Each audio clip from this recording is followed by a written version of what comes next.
کے سامنے تربیت کا ایک پہلو آپ کے سامنے رکھنا چاہتا ہوں کہ آج تک ہم نے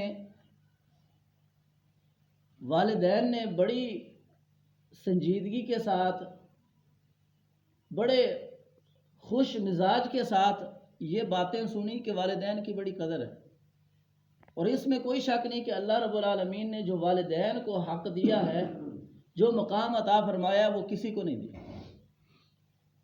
دیکھیں اللہ رب العالمین قرآن مجید کے اندر وَاعْبُدُوا اللَّهَ وَلَا تُشْرِكُوا بِهِ شَيْئًا، اللہ رب العالمین اپنی ربوبیت، الوہیت، اپنی وحدانیت کو منوانے کے بعد سب سے پہلا جو لوگوں سے مطالبہ کیا وَاعْبُدُوا اللَّهَ وَلَا تُشْرِكُوا بِهِ شَيْئًا، لوگوں اللہ رب العالمین کے ساتھ کسی کو شریک نہیں ٹھہرانا، رب کے ساتھ کسی کو عبادت کے لیے ساتھ نہیں ملا لینا۔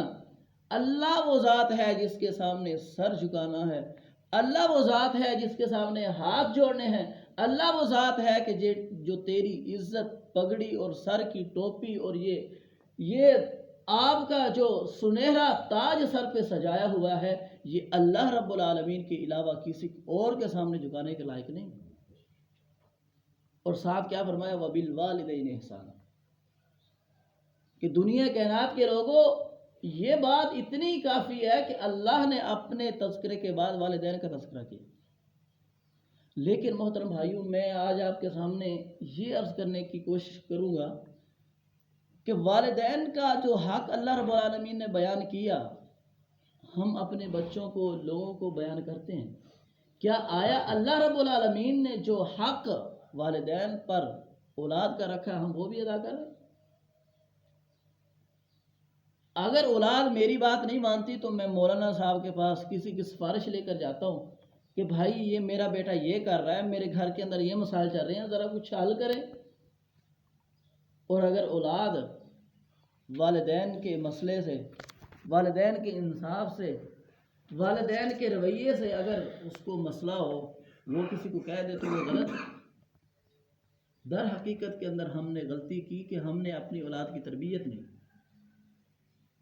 اولاد کی تربیت کرنی چاہیے اسلام پر، دین پر۔ ہر بندے کی یہ کوشش کہ میرا بیٹا ڈاکٹر بن جائے، انجینئر بن جائے، میں اسی پر خرچ کرتا ہوں۔ اگر گھر کے اندر دو طالب علم ہے نا، ایک مدرسے کے اندر پڑھنے والا ہے، دوسرا کالج اور یونیورسٹی کے اندر پڑھنے والا ہے، تو میں کالج اور یونیورسٹی کے لیے جان دینے کے لیے تیار ہوں، اور مدرسے پڑھنے والے بچے کے لیے جب اس سے پوچھا جاتا ہے، استاد پوچھتا ہے بیٹا خیریت تو ہے، جمعے کی شام کو آنا تھا تو اتوار کو آ رہا ہے، تو جواب کیا ملتا ہے؟ میرے والد نے کہا تھا میرے پاس پیسے نہیں ہیں، پرسوں آئیں گے پھر دوں گا۔ یہ رویہ ہمارے دین کے ساتھ۔ اور ہم نے طالب علم مدارس کے اندر وہ جمع کروانے، ناراض نہ ہونا جس سے ہم تنگ ہیں۔ بات غلط ہو آپ روک سکتے ہیں، اس کو میں نے مدرسے کے اندر داخل کرانا جس سے میں تنگ ہوں، جس سے میں خوش ہوں، اس کو اپنے پاس رکھا ہوا ہے۔ پھر میں عاشق رسول ہوں، پھر میں اہل حدیث ہوں، میں اہل سنت ہوں، میں نبی کا نام سن کے انگوٹھے تو چومنا شروع کر دیتا ہوں، لیکن نبی کی بات کون مانے گا؟ اور آئیے ذرا اسی طرح کا ایک واقعہ چھوٹا سا بیان کر کے اپنی بات کو ختم کرتے ہیں کہ لوگ جب والدین اپنی اولاد کی تربیت کیا کرتے تھے دین کی خاطر، تو رب پھر دنیا کے اندر بھی عزت دیا کرتا تھا اور آخرت کے اندر۔ آئیے ذرا، دو لوگ ہیں، ایک کا نام فاروق اور دوسری عورت ہے، اس کا نام صالح۔ یہ دو لوگ ہیں، ان کی آپس کے اندر شادی ہو جاتی ہے۔ تقریباً 3 ماہ کے بعد اعلان جہاد ہوتا ہے،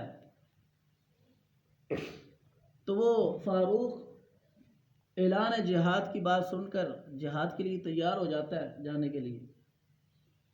تو گھر کے اندر 30,000 دینار اپنی نئی دلہن کو کہتا ہے کہ یہ 30,000 دینار ہے میرے، یہ رکھ لو، میں جہاز سے 6 مہینے کے بعد، سال کے بعد جب واپس لوٹوں گا تو آپ سے میں لے لوں گا، پھر کام کریں گے اس کا۔ تو ایک بات یہاں پر بتا دینا ضروری ہے کہ آج ہمارے معاشرے میں چلتا ہے کہ جہاد وہ لوگ کر دیں جنہوں نے کوئی سنتا نہیں.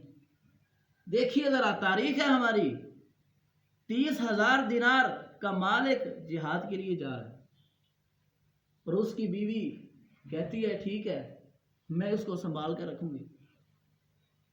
وہ چلا جاتا ہے، جانے کے بعد اللہ اس کو چند مہینوں کے بعد اولاد دے دیتا ہے اور وہ جہاد کے میدان کے اندر ہے. 6 ماہ گزرنے کے بعد، سال کے بعد، حتیٰ کہ 1.5 سال گزر گیا، ایک آنے والا شخص کہتا ہے کہ میں نے آپ کے سر کے تاج کو، فاروق کو، اپنی نظروں کے سامنے سے گھوڑے سے گرتے ہوئے دیکھا اور دیکھا کہ وہ شہید ہو گئے. اس نے کہا اچھا کوئی بات نہیں. انتظار کرتی رہی حتیٰ کہ 2.5 سال گزر گئے، ابھی اس کا کوئی نام و نشان نہیں. پھر وقت گزرتا گیا گزرتا گیا گزرتا گیا. پھر 30 سال کے بعد وہ شخص واپس آیا تو پھر مومنوں کی، مسلمانوں کی عادت ہوا کرتی تھی اور محمد الرسول اللہ صلی اللہ علیہ وسلم کی یہ سنت تھی کہ جب میدان سے، جہاد سے، کسی سفر سے واپس آتے تو سب سے پہلے مسجد کے اندر جاتے. یہ تو ہمارا معیار ہے نا، ہم سب سے پہلے کہاں جاتے ہیں؟ جو 2 انچ باہر داڑھی ہے اس کو جب تک کٹوائے نہیں تو گھر نہیں جائیں گے. اللہ کے نبی صلی اللہ علیہ وسلم کا طریقہ کیا؟ سب سے پہلے مسجد کے اندر. وہ بھی اللہ اور اس کے رسول کو ماننے والا تھا، نیک انسان تھا. مسجد کے اندر تشریف لے کر آیا تو کیا دیکھتا ہے؟ نماز پڑھی، نماز کے بعد ایک تقریباً 30 سال کا نوجوان کھڑا ہوا، منبر پر بیٹھا، لوگ اس کے ارد گرد جمع ہو گئے، کافی طالب علم ہیں، وہ علم کے بارے میں بحث مباحثہ کر رہے ہیں.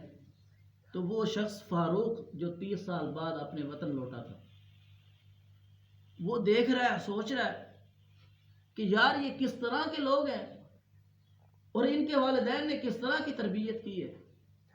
اب جس طرح ہماری عادت ہوتی ہے نا چیک کرنے کی، کتنا پانی، وہ بیٹھا ججمنٹ کر رہا ہے کہ ان لوگوں میں سے سب سے بڑا عالم کون ہے اور جو علم کے اندر سب سے پختہ ہے وہ کون ہے. وہ موازنہ کر رہا ہے بیٹھ کر. تو اس نے دیکھا کہ جو کرسی پر شخص بیٹھا ہے اس کا نام عبد الرحمن ہے. وہ وہاں پر بیٹھ کر لوگوں کو علم سکھا رہا ہے. اس نے غور کیا تو اس کو سمجھ آئی کہ سب سے پختہ عالم ان میں سے عبد الرحمن ہے جو کرسی پر بیٹھا. گھر کے اندر واپس لوٹا نماز کے بعد تو ملنے ملانے کے بعد بات ہوئی کہ میں تجھے 30,000 دینار دے گیا تھا، کہاں ہے؟